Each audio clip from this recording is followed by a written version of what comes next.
Bueno, Eh, bueno, muy buenas tardes a todos. Bienvenidos una vez más a la charla del programa Hablemos de Paleobiología, del Semillero de Paleobiología de la Universidad Nacional de Colombia, Divulgación Científica.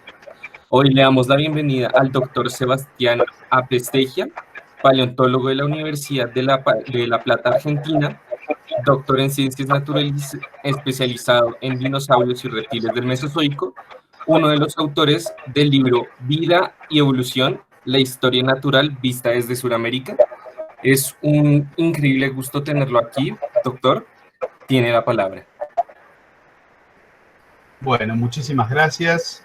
Gracias a quienes organizaron el ciclo en general. Me parece una idea excelente y un honor para mí participar en lo que pueda colar con esta charla. Bueno, lo que les quiero contar hoy es un, lo que, lo que hemos podido hallar y lo que hemos podido investigar de un lugar especial, de una ventanita, como les digo yo, porque nosotros los paleontólogos y paleontólogas nos asomamos a ventanitas, ¿no? Ventanitas de preservación, ventanitas del tiempo y del espacio. Entonces es como asomarse un poquito a la vida en los tiempos que elegimos, ¿no? Para estudiar. En este caso, mi ventanita me lleva a un lugar que queda en el norte de la Patagonia Argentina, es decir, más o menos eh, de la mitad hacia el sur de lo que es la República Argentina, en un momento muy especial. El momento es principios del Cretácico Superior, hace más o menos unos 95 millones de años, que es justamente el momento en que se han registrado para el hemisferio sur los mayores dinosaurios existentes del mundo, mayores en el mundo. Entonces, tenemos entre los herbívoros, tenemos a animales colosales como Patagotitan, Argentinosaurus, Puertasaurus, Futalonctosaurus, Notocolossus, todos herbívoros que rondan los 35 metros de longitud, y los carnívoros que se alimentaban de ellos, Carcharodontosaurios, cuya longitud se acercaba a los 15 metros. Es decir, es el momento en que por alguna razón existieron los mayores animales terrestres del mundo. Voy a pasar a la primera. Esta historia comienza en 1922 con una expedición que sale de este lugar, del Museo de la Plata, hacia la Patagonia, dirigida por dos personajes, dos científicos. Uno de ellos, paleontólogo, era Santiago Roth.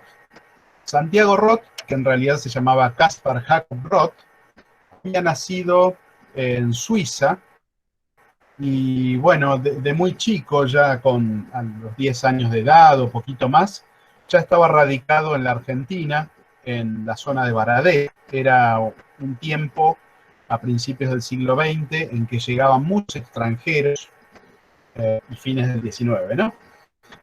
Muchos extranjeros de muchísimos países y formaban colonias en distintos lugares de la Argentina y también de otros países. Entonces Roth, que ya venía con intereses en la naturaleza desde su Suiza natal, se había desarrollado en la zona de Varadero, en Argentina, y terminó trabajando en el Museo de la Plata a las órdenes de su director, que era Francisco Moreno, el perito Francisco Moreno. En esa expedición de 1922 que dirige Roth, se suma un geólogo alemán, Walter Schiller. Schiller había también una personalidad increíble, era profesor de geología en el Museo de la Plata, y Schiller se había sumado al museo, pero en algún momento le tocó la Primera Guerra Mundial. mientras él ya en el museo. Así que en ese momento Schiller se fue del museo, se fue a pelear a la guerra y luego volvió y se reintegró a las actividades. Bueno, Schiller era joven en el momento de la expedición de 1922, pero vivió toda su vida en la Argentina trabajando en el Museo de la Plata, y finalmente su tesis, que era sobre el monte Aconcagua, es decir, la montaña más alta de Sudamérica, lo llevó a escalarla varias veces. Y la última vez se dejó morir cerca de la cumbre, y a la que nunca había accedido, por cierto. Siempre escaló unas 6 veces en la Aconcagua, pero nunca había hecho cumbre. Y esa última vez dejó morir cerquita de la cumbre, así que sus restos están en el cementerio de andinistas al pie de la Aconcagua. Bueno, ¿por qué les cuento esto? A fines de los 90, ya por 1994, yo estudiaba en el Museo de la Plata la carrera de paleontología, y me había sumado como colaborador a la colección del museo. Y entonces ahí, como a casi nadie le interesaban los dinosaurios en ese momento, porque La Plata tiene una larga tradición de estudio de mamíferos, que ahora revirtiendo, pero que en el momento era mucho fuerte, entonces los huesos de dinosaurio como que estaban olvidados, por así decirlo, poco cuidados. Entonces me sumé a ayudar a ordenar y a guiar. Y en eso encuentro unos huesos muy bien conservados, de color blanco, de una textura muy lisa, que parecían los restos de un elefante muerto hace 20 años. O sea, esos los que no estamos acostumbrados a ver los paleontólogos. Entonces, cuando me quise averiguar de dónde provenían, que decía Rancho de Ávila, y vi los datos de la expedición, 1922, Schiller y Roth. Bueno, entonces averigué dónde era y decidí ir a ese lugar. Acá tenemos en la imagen a Walter Schiller y a Santiago Roth. Bueno, al llegar al lugar, vimos con una familia en el sitio de donde había gente. Esa familia eran los Ávila. Y de los Ávila quedaba viva esta señora que ven en la foto, que es Filomena Ávila, doña Tica. Doña Tica en aquel momento tenía 95 años o 98, vivió hasta los 103. Y doña Tica al principio nos dijo que no sabía nada de huesos fósiles, que no sabía de qué estábamos hablando, ni de ninguna expedición que hubiera venido antes. Pero nos ofrecieron, ella y sus hijas, Delia e Irma, nos ofrecieron acampar en la zona, porque bueno, teníamos sombra, teníamos agua, así que nos dejaron acampar ahí. Y así estuvimos una decena de días yendo y viniendo, buscando, con poco éxito. Y finalmente, doña Tica, una tarde que llegamos, nos invitó a tomar mate, la bebida que tomamos nosotros la gente que vive acá del Río de la Plata, argentinos, uruguayos, paraguayos y surbrasileños, que es una especie de té, pero puesto en un cuenco y sorbido con un tubito que tiene al final un filtro, ¿no? Entonces, siempre nos invitaban a tomar unos mates, a llegar de campo. Y bueno, ese día nos invita doña Tica y nos dice, bueno, yo les voy a decir la verdad. Dice, antes no se los dije porque no los conocía y bueno, quería saber quiénes eran. Pero sí, yo me acuerdo de la expedición que vino en 1922 porque yo fui la guía de esa expedición. Así que bueno, una sorpresa enorme para nosotros. Y ella no se acordaba de Roth, pero sí se acordaba de Schiller, a quien ella llamaba Chiche. Y bueno, nos contó un poco de lo que hicieron, de cómo venir en un auto viejo, pero doña Tica ya para cuando nosotros la conocimos estaba ciega, así que no nos podía dar muchos datos sobre el lugar. Aunque, bueno, finalmente nos terminó guiando a un hallazgo de los muchos que hicimos en esa región. El lugar más importante que conocimos fue La Buitrera. La Buitrera se llama por los grandes acantilados arriba de los cuales anidan los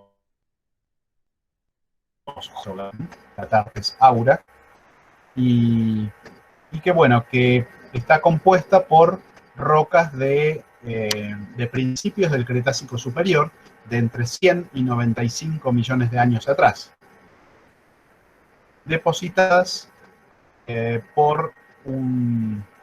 principalmente por un desierto, o sea, es un sitio de depósito eólico. Ahí el dueño de ese lugar en especial, de La Buitrera, nosotros hoy día consideramos un área paleontológica muy grande, que tiene unos 30 kilómetros más o menos, pero el punto que llamamos La Buitrera, que ellos lo llamaban La Buitrera en realidad, era propiedad de este señor, don Raúl Abelás. Raúl siempre nos ayudó y vio con buenos ojos que nuestro trabajo paleontológico y de divulgación, ¿no? Le importaba mucho que, aunque él no fuera una persona instruida, lo que dábamos a conocer nosotros de la historia de la Tierra le pareció importante que se hiciera, ¿no? También conocimos a mucha otra gente en la zona, paisanos del lugar, gente de a caballo, que hacían sus tareas en el campo, con las ovejas principalmente, pero que conocían bastante, pero no les llamaba la atención para nada los huesos fósiles. De hecho, poca atención les prestan, salvo que fueran muy graves. Y así fue que en nuestra primera campaña, esto fue en el año 1999, llegamos con un Jeep viejo, ahí lo pueden ver, un Jeep modelo 58, y con eso hicimos la primera campaña. El sitio tenía una fauna actual bastante interesante y, si quieren, un poco temible, de avispas gigantes, de alacranes, viuda negra, que es muy frecuente, y grandes tarántulas. También entre la fauna y el paisaje, un poco para que vean de qué se trata, y hay muchos caballos semisalvajes, hay zorros, hay armadillos en cantidad, y hay guanacos. Guanacos, que quizás es el mamífero más frecuente, que como pueden ver es un cálido muy distribuido, hay en gran cantidad en la Argentina. Entre las aves tenemos águilas moras, hay cóndores, jotes, hay loicas, loro barranquero y choiques, ¿no? Que es como llamamos al avestruz local. También, que bueno, en muchos otros lugares se lo considera como ñandú. Aquí en Patagonia se habla de choique. También los reptiles pequeños, tenemos unas lagartijas muy bonitas que llamamos cara amarilla, son Liolaemus dununacuna, y también tenemos algunos geckos y culebras. También hay algunos marsupiales. Aquí tenemos una pequeña tilamis que se asomó un día entre las rocas del campamento. Bueno, algunas de los depósitos fueron originados por ríos, pero principalmente hoy sabemos que la mayor parte de la zona fue el depósito de un desierto. De un desierto que solo hemos reconocido en los últimos 5 años. Durante los primeros años de trabajo en La Buitrera no teníamos idea de que había tanta importancia de lo eólico. Finalmente pudimos reconocer la existencia de un paleodesierto, Cocorcom, unos más o menos 1000 kilómetros cuadrados y que se había dado en esa época. El ambiente un poco tenía sus partes fluviales, pero en predominancia del desierto. Y también lo primero que se encuentra son fragmentos, pero lo curioso es que esos fragmentos que van apareciendo no representan un depósito de fragmentos. En muchos lugares, por ejemplo, no sé, muchos en los que he estado fosilíferos, representan acumulación de fragmentos. Bueno, en este lugar no. Los fragmentos están saliendo de la destrucción de ejemplares articulados que están ahí in situ. Es decir, hay animalitos que están con su esqueleto prácticamente completo en algún lugar de esos sectores y se están desarmando permanentemente y con eso van aportando pedazos y fragmentos al suelo. Pero hay que buscarlos, hay que aprovechar esos fragmentos para buscar porque están ahí los esqueletos. Una colaboradora está trabajando, colectando algunos fragmentos que vienen sueltos y dando con el lugar donde está un esqueletito completo. Aunque se llega tarde, ¿no? Por ejemplo, estos son los fragmentos de hueso de un espécimen que ha estado ahí quién sabe por cuántas décadas y que bueno, al no ser descubierto, se va convirtiendo en un montón de pedazos que luego ya no es posible pegarlos, ¿no? Ya está demasiado destruido. Entonces, por eso es importante que los paleontólogos y paleontólogas logren extraer el material antes de su destrucción. Con lo cual lo que hacemos es dejar un poco de... Al principio trabajamos con pinceles y luego con elementos más pesados, ¿no? Con un combo, una masa y un cortafierro, un buril. Acá tenemos uno de los sitios de trabajo. Este sitio es un poco alto en la estratigrafía de la formación que trabajamos, que es la formación Candeleros. Aquí ya estamos en el límite con la formación Winkle. Pueden ver la zona de excavación de un dinosaurio que hemos llamado Catartes-aura. Un poco un juego de palabras por Catartes-aure, como lo llaman, aquí lo llamamos jote, allí más al norte creo que lo llaman gallinazo, o bueno, un buitre, que se llaman Catartes-aura. Y bueno, nosotros hemos llamado al dinosaurio que venía de ahí Catartesaura, todo. Entonces, ahí estamos en la excavación de Catartesaura, que es un dinosaurio que habrá tenido unos 12 metros de largo aproximadamente, del grupo de los raquisaurios. Si se fijan en lo más alto de la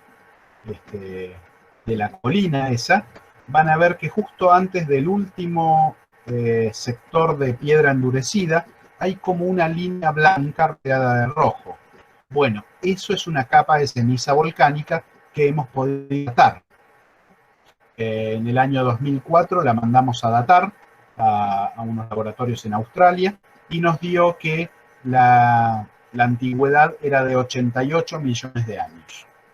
Con lo cual el sitio que trabajábamos nosotros, lo pueden ver ahí en la excavación, pero en realidad suelen ser sitios más abajo todavía, lo calculábamos en unos 90-95 millones de años. Ahí está la zona de enyesado de la superficie, de donde luego vamos a extraer el material. En general lo que realizamos es un corte limpio con una cortadora de roca. ¿Por qué? En los primeros años usábamos sencillamente masa y cortafierro, pero lo que ocurre es que los golpes con el cortafierro hacen que vibre todo adentro de la roca, porque ya tiene muchas fisuras naturalmente, y entonces el hueso se empieza a romper antes de ser extraído. Así que con estas máquinas, con la cortadora de roca, logramos disminuir el impacto, ¿no? Y entonces los materiales salen mucho mejor preservados. Luego sí, una vez que realizamos los cortes, empezamos a golpear hacia afuera de modo de poder liberar la roca.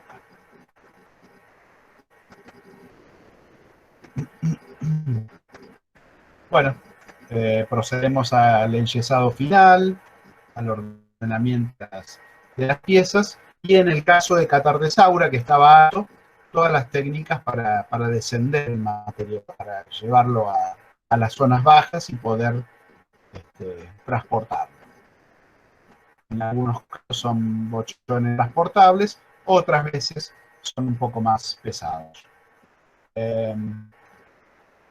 Luego tenemos el empaquetado y clasificación. Todo esto, estas imágenes que están viendo son de nuestras campañas viejas, ¿no? De aquellas que hicimos a principios de los 2000.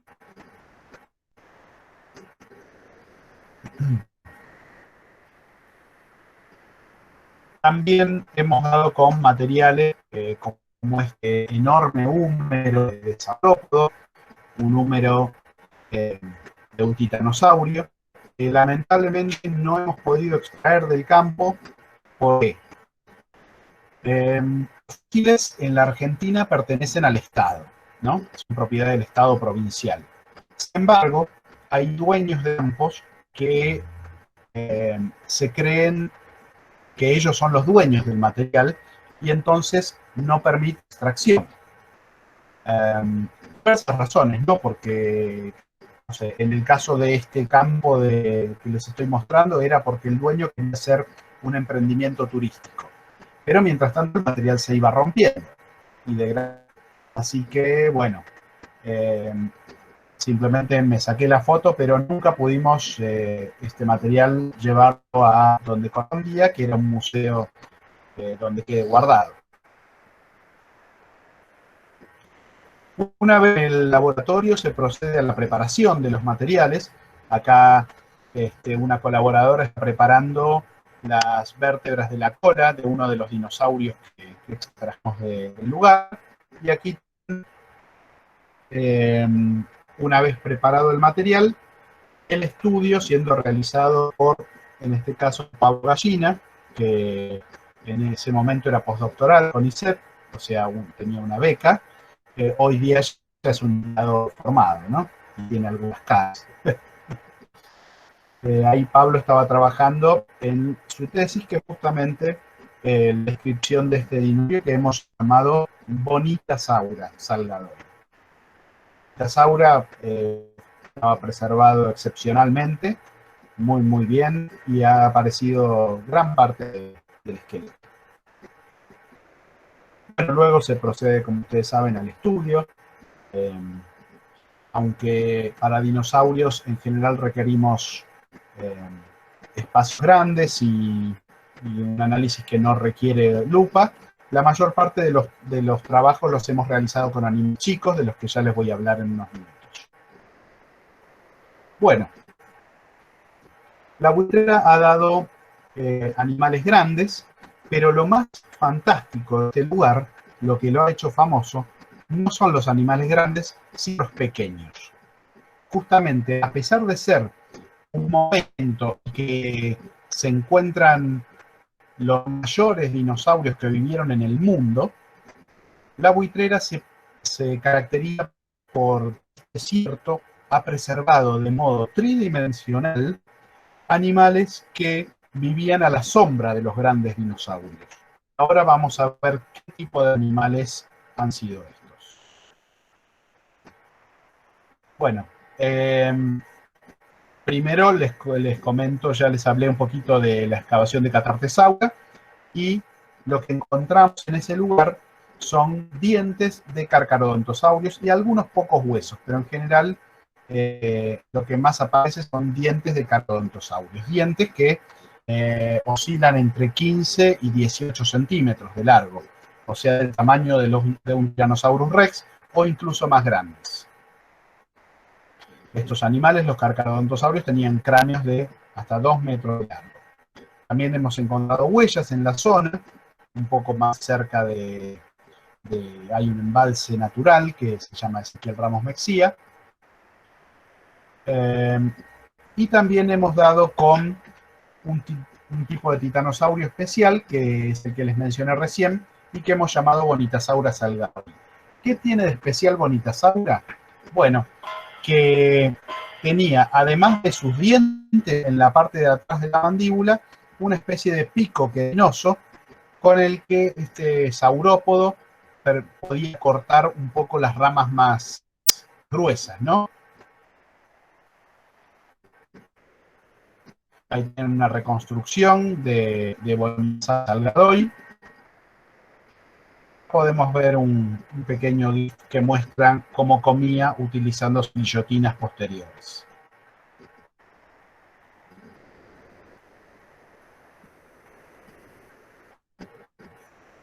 Bueno. También hemos encontrado materia fecal, es decir, copitos de dinosaurios herbívoros. No podemos saber exactamente de cuál dinosaurio era, pero tenemos, digamos, una linda evidencia de los coprolitos, que muestra incluso ramas cortadas, algunas dobladas en ángulo, y también, como pueden ver en una enorme cantidad de pillas, que nos muestran que se alimentaban también de frutos. En la zona de la buitrera hemos dado entre los animales pequeños con cocodrilos. Curiosamente, estos cocodrilos son cocodrilos muy diferentes a los actuales. No sé si todos ustedes lo sabían, pero los cocodrilos al principio no eran acuáticos. Los primeros cocodrilos eran animales terrestres y bastante veloces, que podían trotar en pos de una presa, siguiéndola probablemente con su olfato. Tenían la nariz, en vez de en la parte de arriba del hocico, la tenían hacia adelante. Y también tenían unos colmillos bastante importantes que les daban una apariencia como si fuera de un pequeño zorrito. En la buitrera hemos encontrado especies adultos y también jovencitos.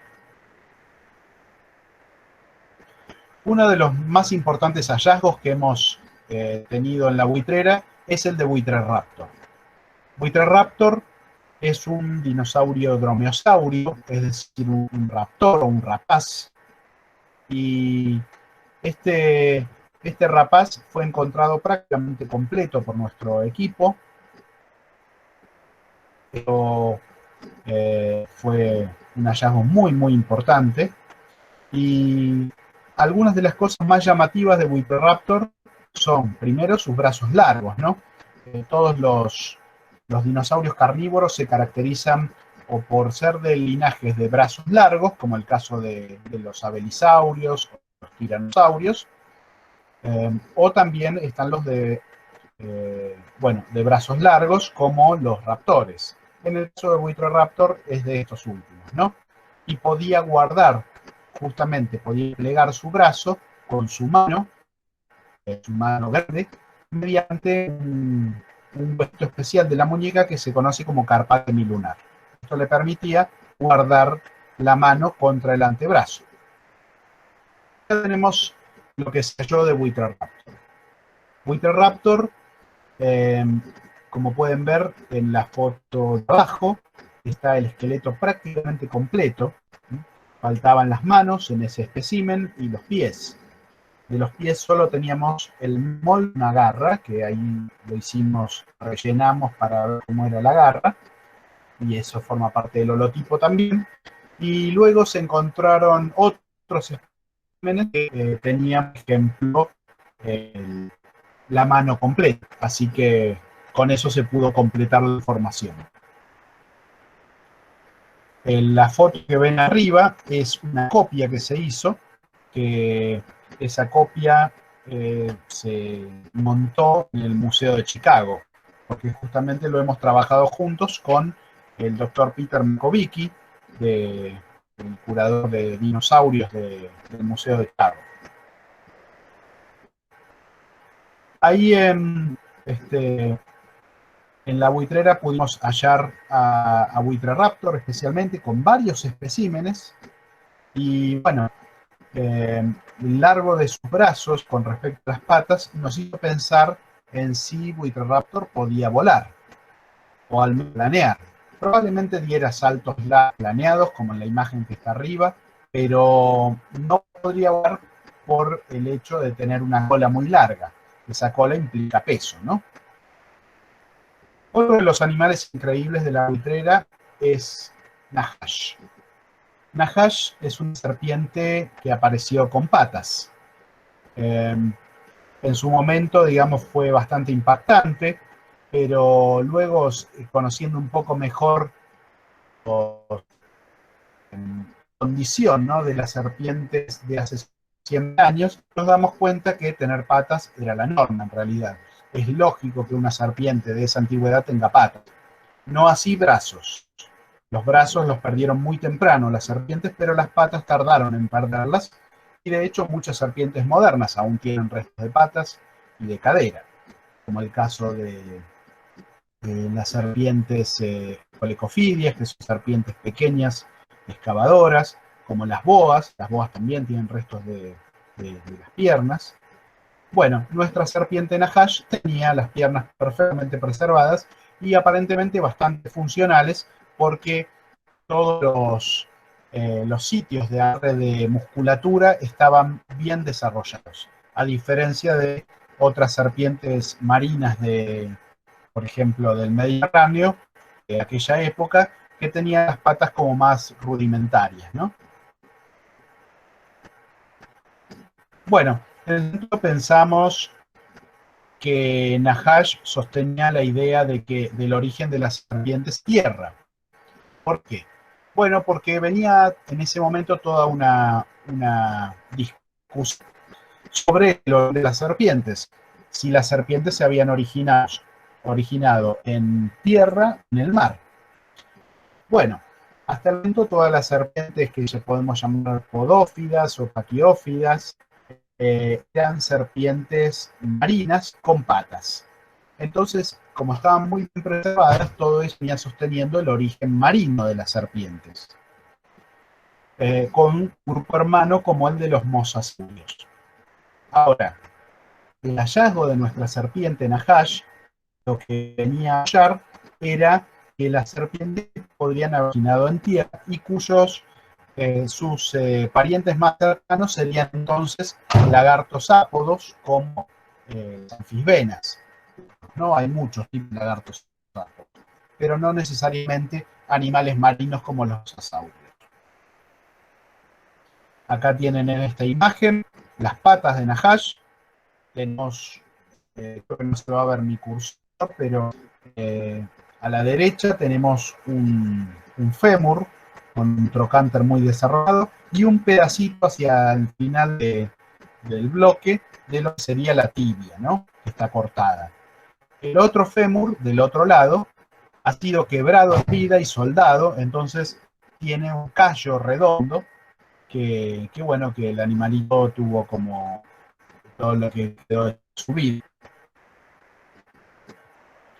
En nuestro análisis original, Nahash nos daba como la serpiente más basal, la serpiente más temprana de todas. Sin embargo, bueno, en análisis posteriores, todo esto se fue cambiando. Dinilicia, una serpiente ya conocida desde el año 1900 de Argentina, pasó a ser más basal que Nahash, y las esplecofidias, que están ahí al ladito, pasaron a ser grupos de serpientes casi modernas, así que cambió mucho el ordenamiento de toda esta historia de las serpientes. El animal más abundante de la buitrera es el Priosfenodon, un esfenodonte. Los esfenodontes son un linaje que son los hermanos de los lagartos y que alguna vez estuvieron distribuidos por todo el mundo. Sus características principales son tener un agujero en el cráneo detrás del ojo que está abierto, no está cerrado, pero que en el caso del moderno esfenodon, del tuatara, sí está cerrado pero esto ocurre solamente en unos pocos linajes. La mayor parte de los efenodontes fósiles no tienen la fenestra, como la llamamos, cerrada. Otra cosa importante de los efenodontes, si ustedes miran el cráneo, este es el cráneo de Priophenodon, en vista ventral, o vista desde abajo básicamente, iba a decir otra palabra rara por evitar, iba a decir oclusal, pero bueno, desde abajo el cráneo, sin que esté la mandíbula, ahí vemos que hay dos hileras de dientes de cada lado. Tenemos la hilera maxilar y una hilera que está formada en el hueso palatino, o sea, en el paladar. Bueno, lo curioso de esto es que en estos animales, todos los efenodontes, esas dos hileras sirven como carril para que la mandíbula cierre y se desplace un poquito hacia adelante, generando un mecanismo de corte de una enorme fuerza de decisión. Los efenodontes actuales, el tuatara actual, que vive solamente en Nueva Zelanda, tiene este sistema y mediante ese sistema puede cortar, por ejemplo, huesos de aves, los que a veces se alimentan. Bueno, también hemos encontrado un pequeño mamífero que con un hocico muy largo y una dentición extraña, dientes agudos y largos, que inmediatamente nos hizo acordar a Scrat, ¿no? El personaje de la era de hielo, con la diferencia de que este animal no es de hace 20.000 años, sino de hace 100 millones de años. Y además, obviamente, y esto va para Scrat también, con esta dentición es imposible que coman nueces. Claramente trata de dentición de animales insectívoros. Ahí tienen el cráneo completo, después de la preparación. Felizmente, estos mamíferos pequeños que hemos encontrado en la buitrera, de los cuales hasta ahora hemos designado una sola especie, que es esta Cronopio dentiacutus. Cronopio, al principio se encontró por pedacitos sueltos de mandíbulas, luego encontramos este cráneo hermoso que nos permitió dar a conocer para el mundo el primer cráneo completo de un mamífero driolestoideo. Los driolestoideos son un grupo de mamíferos que vivieron prácticamente en todo el mundo, entre el Jurásico y el Cretácico. Pero en ningún lugar del mundo se conocía un cráneo completo. Lo más completo era un material de Portugal, que no había ni un cuarto de cráneo, así que con Cronopio pudimos posicionar mucho mejor a los driolestoides, conocerlos mejor y entenderlos. Bueno, en los 20 años de trabajo en la buitrera hemos obtenido un panorama de su fauna bastante completo, que nos habla de todo un ecosistema que se mantenía un poco a la sombra de los grandes dinosaurios, ¿no? Los animales grandes en general están representados por restos más fragmentarios, pero los animales pequeños aparecen muy bien presentados. Esta reconstrucción ambiental que ven ustedes ya quedó vieja, porque como les dije, en los últimos 5 años hemos entendido que la buitrera era un desierto. O sea, estas zonas vegetadas solamente se encontraban como excepción. Había lagunas en las zonas sin verduna y a gran cantidad de tortugas acuáticas del grupo de las quélidas. De hecho, este mismo año hemos publicado a Prochelidella buitrensis, que ahora se conoce muy bien y es la primera Prochelidella conocida con cráneo procedente de la buitrera, ¿no? De unas lagunas que había entre las dunas de... Bueno, a lo largo de años de trabajo se imaginará que son innumerables los equipos de gente que han trabajado con nosotros en ese lugar. Así que, bueno, me gustaría en esta imagen dar un poco las gracias a todos y todas quienes estuvieron desde temprano y tienen los últimos años en el trabajo en la buitrera. Bueno, y a ustedes por escuchar un poquito sobre sobre este lugar increíble que sigue dando para trabajar y para entender una ventanita del Cretácico de nuestra Sudamérica. Muchísimas gracias, profesor Sebastián. Ha sido una increíble charla. Si quiere, pues la gente va escribiendo. Si la gente tiene dudas, escriban sus preguntas en el chat. Yo las leo para el profesor. Muy bien, perfecto. Listo, profesor. Entonces esperemos unos 2 minutos a que la gente escriba sus dudas en el chat. ¿Cómo no? Aquí ya tenemos la primera pregunta de Tulio Martínez. ¿Cómo difiere Bonitasaurus de otro tipo de saurópodos? Bueno, Bonitasaura tiene varias características diferentes a otros saurópodos. Muchas de ellas están en las vértebras. Por ejemplo, tienen las bases de las vértebras como pilares muy ensanchados, pero son características específicas, ¿no? Lo que digo yo, características muy específicas. A grandes rasgos, Bonitasaura es un titanosaurio, es uno de los últimos saurópodos que vivieron en el mundo, y bueno, tenía más o menos, el espécimen tiene más o menos 9 metros de largo. Pero lo curioso es que el trabajo que hizo Pablo Gallina en su tesis doctoral nos llevó a entender que era un joven Bonitasaura. El ejemplar que teníamos era un joven, y que por sus características, una vez que hubiera llegado adulto, sería uno de los mayores dinosaurios de cuello largo, es decir, del linaje de los Loncosauria, el mismo linaje que Argentinosaurus o Patagotita, por ejemplo.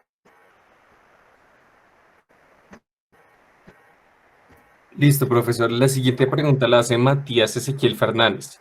Yo quería preguntar respecto al molde de la garra de Buitreraptor. ¿Qué información pudieron obtener de dicho molde? ¿Por qué, a pesar de no ser un hueso, sino que es un molde, pudo ser definido como parte del holotipo? Bueno, perfecto. Bueno, Matías, la información sobre la garra no es muy abundante, como te imaginas, porque además es de un solo lado, ¿no?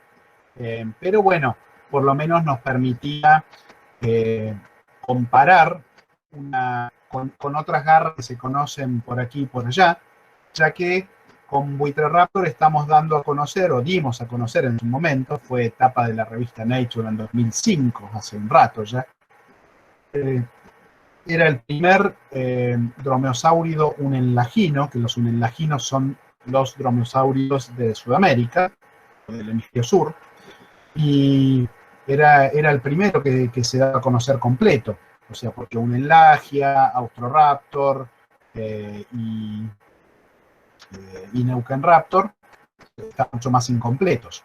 Entonces, con la garra esta podíamos al menos compararla con la de Neuquenraptor, ¿no? que ya se conocía.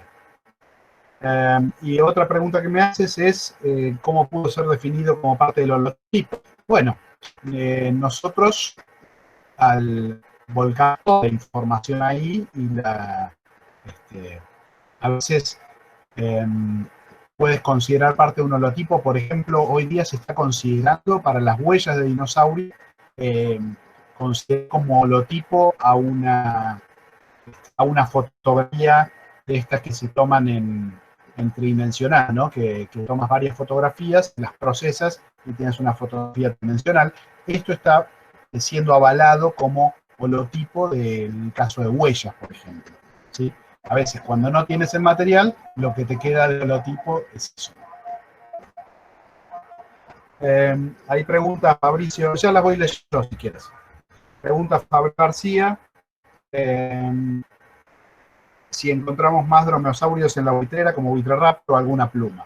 Bueno, Fabricio, no, plumas no, porque no permite el estado de conservación del desierto, donde hay arena. Bueno, parece que nos van a interrumpir con algún vendedor, que cierro la ventana.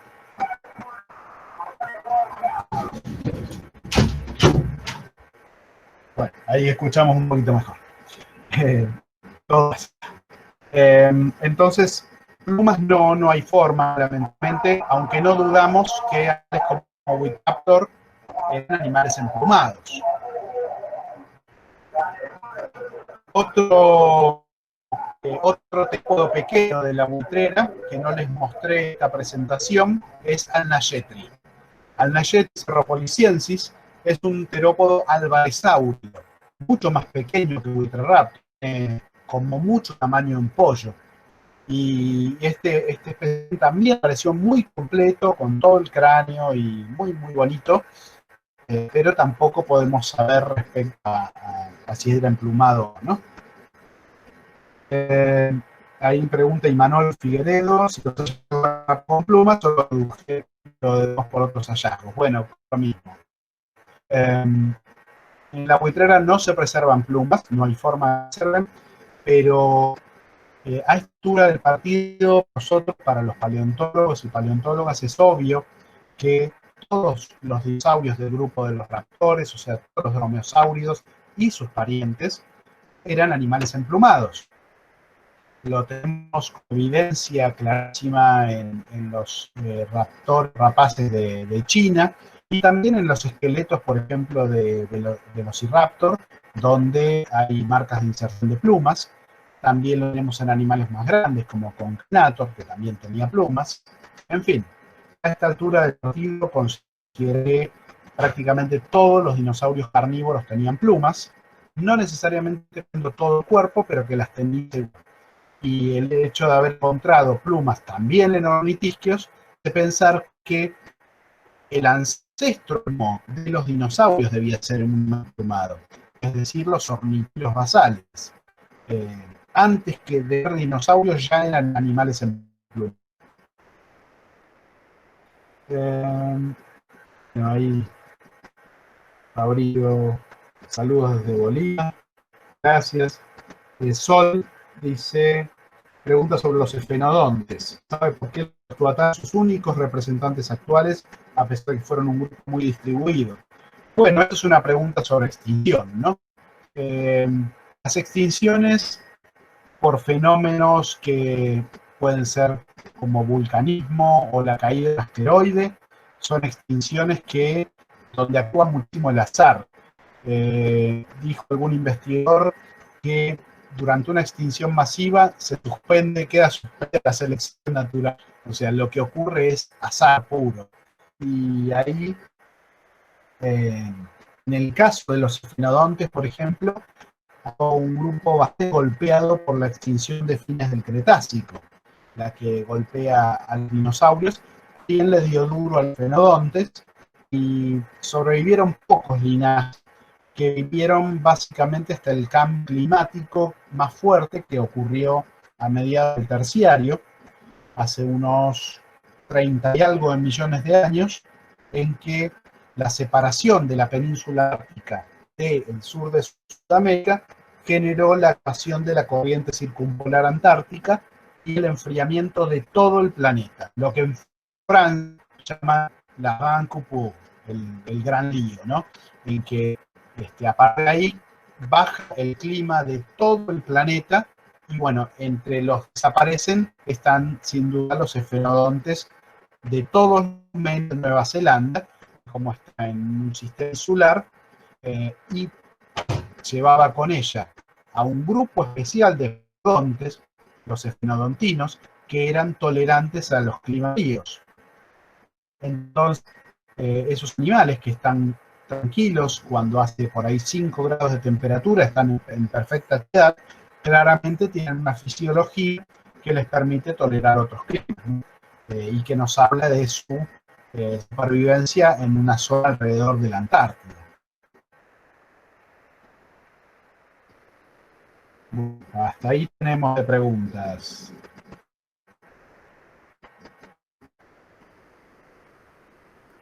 Si es así, profesor Sebastián, muchísimas gracias por asistir, por estar aquí presente. Ha sido un gusto tenerlo aquí y le extiendo la invitación a que nos presente otro de sus importantes estudios.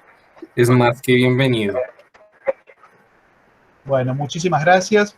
Quiero contarles que felizmente hoy se publicó un artículo justamente de unas huellas que hemos descubierto en Bolivia hace varios años, especialmente para Fabricio ahí que mandaba saludos desde Bolivia. Hoy estamos publicando unas huellas que encontramos en Icla, en la zona en Chuquisaca, y que bueno, corresponden a las huellas más antiguas de Bolivia porque son del periodo Triásico, de un momento en que ni siquiera los dinosaurios eran lo más común del mundo. Bueno, muchísimas gracias a todos y a los organizadores y a los asistentes, y espero nos encontremos en otra charla y en otra instancia. Hasta luego. Muchísimas gracias, profesor. Que tenga una buena tarde. Muchísimas gracias a todos por asistir. Les extiendo la invitación a que se unan al primer Congreso Colombiano de Paleontología que está dirigiendo el Museo el Museo Paleontológico de Villa de Leyva. Les extiendo también la invitación a un congreso para niños que vamos a dar aledaño a ese congreso, el cual vamos a dar unos documentales y unas charlas especializadas para jóvenes y futuros paleontólogos. Son más que bienvenidos. Por último, si quieren ver alguna de nuestras charlas, estamos en el canal de YouTube como Paleobiología y nos pueden seguir por las redes sociales.